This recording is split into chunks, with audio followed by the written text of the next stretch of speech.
It's one of those serendipity or whatever you want to call it, just the way it worked out. And I did grow up in Wisconsin, so I'm definitely a flatlander and not an ocean person. But I did also grow up with, we had a cabin on a lake, and I spent a lot of time in boats and stuff, so little skiffs. So I had time on the water, but little Wisconsin lake water. But then after college, I started working. I think I mentioned earlier that I had started working with a researcher on wolves in northern Minnesota, a guy named Dave Meach, a very well-known wolf researcher. And he kind of got me started in just the world of wildlife research, which I really loved, and I went from there to a red fox study, actually. But I had an interest in just coming to Alaska. You know, I just always loved being out. I was always an outdoor kind of person, and I just thought Alaska is the place to go, and it's a place I wanted to come here.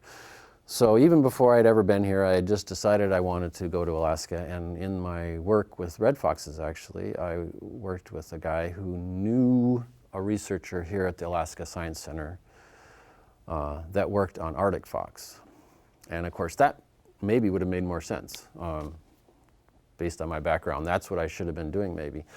I applied for a job at the time. This was a long time ago, in 1987, and I talked to this researcher. His name is Mike Anthony, a great guy, and he really wanted to bring me on. I had 4 years of working on wolves and foxes and doing canid work. And in one of those strange things, he wasn't able to hire me for whatever reason, the mystery of the government hiring process.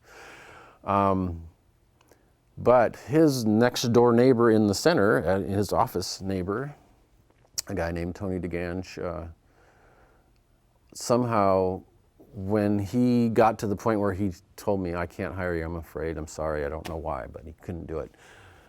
My application, even though I was apparently not qualified to work on Arctic fox, landed on Tony's desk to work on sea otters.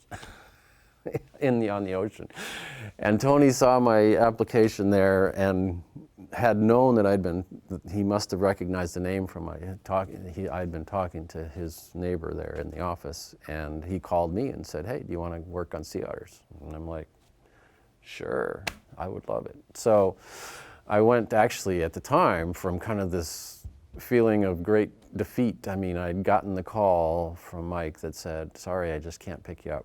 And I was just devastated, really, to a day or two later getting a call from Tony and saying, "Do you want this job?" And I said yes, and he goes, "Get here as soon as you can." And I basically got in my truck and drove to Alaska and never left. I loved it. So it worked out.